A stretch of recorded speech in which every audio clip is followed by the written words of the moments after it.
Hi hello எல்லோரும் எப்படி இருக்கீங்க?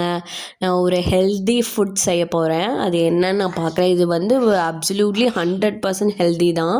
குழந்தைங்களுக்கு கொடுக்கறதுக்கு தான். இது மக்கானாவை நல்லா ரோஸ்ட் பண்ணிக்கணும். நல்லா அப்படி கையில் எடுத்து அமுக்கினா நல்லா மொறு மொறுன்னு சிப்ஸ் மாதிரி உடையிற அளவுக்கு வந்துட்டு நல்லாவே ரோஸ்ட் பண்ணிக்கணும். இது குட்டி பாப்பாவுக்கு 100 கிராம் மக்கானா ரோஸ்ட் பண்ணால் அதில் கொஞ்சமாக எடுத்து வச்சிட்டேன் சாப்பிட்றதுக்கு. சும்மாவே சாப்பிட்லாம், நல்லாயிருக்கும். பாப்பா சாப்பிடுவா. அந்தளவுக்கு எடுத்து வச்சிட்டேன். 75 கிராம் அளவுக்கு எடுத்துக்கிட்டேன். அப்புறம் பாதாம் வந்து ஒரு 2 கை அளவுக்கு. பாதாம் வந்து எண்ணெய் பிசு வரும். அதனால் பாதாமும் வால்நட் வந்து ஒரு 4 to 5 அவ்வளோதான். 4 போடலாம். அந்த அளவுக்கு மட்டும் போதும். ஏன்னா பாதாம்லேயும் வால்நட்லேயும் நல்லா பிசு தன்மை வரும். ரொம்ப நாள் வச்சுருக்க முடியாது. ஸோ அதனால் வந்துட்டு கம்மியாக எடுத்துக்கோங்க. அப்புறமா வந்துட்டு முந்திரி ஆட் பண்ணிக்கலாம். முந்திரி வந்து நம்ம எந்த அளவுக்கு வேணாலும் ஆட் பண்ணலாம். அது ஒன்றும் இதாகாது. எல்லாமே ட்ரை ரோஸ்ட் பண்ணிக்கணும். அப்புறம் வந்து சும்மா கொஞ்சமாக பொட்டுக்கடலை எடுத்துக்கலாம். அப்புறம் வந்துட்டு பீனட் வந்து நான் தோலை உரிச்சிட்டு ரோஸ்ட்டு பீனட் இருந்துச்சு, அதனால் நான் அதை எடுத்துக்கிட்டேன்.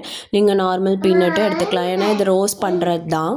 சும்மா கொஞ்சமாக ஒரு கைப்பிடி அளவுக்கு வந்துட்டு ஓட்ஸ் எடுத்துக்கோங்க. ஓட்ஸ் எடுத்துக்கலாம். இல்லை கருப்பு கவுனி அரிசி அது இருந்தாலுமே வந்து களைஞ்சி காய வச்சு அதுவுமே எடுத்துக்கலாம். என்கிட்ட இல்லை அது, அதனால் இந்த தடவை நான் சேர்த்துல. அப்புறம் எல்லாமே வந்து நல்லாவே ரோஸ்ட் பண்ணிக்கணும். பண்ணிவிட்டு நல்லா ஃபுல்லாக நல்லாவே ஆற வச்சுட்டு மிக்ஸி வந்து நல்லா ட்ரையான நல்லா தொடிச்சிட்டு மிக்ஸி வந்து பவுடர் பண்ணிக்கணும். அப்புறம் இது வந்து மில்க் பவுடர் கொஞ்சம் டேஸ்ட்டுக்காகவும் நல்லாயிருக்கும். அந்த பாலோட திக்னஸும் இருக்கும் இல்லையா, அதுக்கு பாலில் கலந்து குடிக்கிறதுக்காக இருக்கட்டும், சும்மா சாப்பிட்றதுக்காக இருக்கட்டும், எல்லாமே வந்து சூப்பராக இருக்கும். அதனால நான் மில்க் பவுடர் ஒரு 4 to 5 ஸ்பூன் சேர்த்துக்கிறேன். அதுக்கப்புறமா வந்துட்டு இது ஹெல்திங்கிறதுனால இனிப்பு இருக்கணும். ஏன்னா சும்மா எங்கள் பாப்பா வந்து சும்மாவே சாப்பிடுவா. அதுக்காக இனிப்பு டேஸ்ட்காக பனவெல்லம் சேர்த்துக்கிறேன். அப்புறம் பூஸ்ட்டுன்னு சொல்லிட்டு பூஸ்ட் ஃப்ளேவர் இல்லைன்னா எப்படி, அதுக்காக கொக்கோ பவுடர் வந்து ஒரு 2 ஸ்பூன் அளவுக்கு கொக்கோ பவுடர் சேர்த்துக்கிறேன். 2 ஸ்பூன் 1 to 2 ஸ்பூன் இருந்தால் போதும். அந்த ஃப்ளேவர் வரும், நல்லாவே சாக்லேட் ஃப்ளேவர் வரும். நல்லா ஃபுல்லாகவே ஓட்ட வேணாம், கொஞ்சம் நேரம் ரெஸ்ட்டு விட்டு ஓட்டுங்க. ஏன்னா வந்துட்டு பாதாமும் வால்நட்டும் வந்து எண்ணெய் பிசு ஃபுல்லாக சூடு ஏற ஓட்டினோம் அப்படின்னா வந்துட்டு நல்லா எண்ணெய் பிசுப்பாகி ரொம்ப நாளைக்கு நம்மளால் வச்சுருக்க முடியாது. ஸோ அதனால் கொஞ்ச நேரம் ஆற விட்டு மிக்சியில் ஓட்டி எடுத்திங்கன்னா நல்லா வந்துட்டு ஃபைன் பேஸ்ட்டாக வரும். ஆனால் ஒரு 2-3 தடவை வந்துட்டு சலிச்சுட்டு திரும்ப கிரைண்ட் பண்ணுற மாதிரி தான் இருக்கும். பட் ஆனால் அதோட இது வந்துட்டு அவுட்புட் வந்து சூப்பராக வரும். நல்லா நைஸாக சாஃப்டாக வரும். இந்த இப்போ செகண்ட் டைம் போடுறேன் இல்லையா, அடுத்த 3rd டைம் போடுவேன்.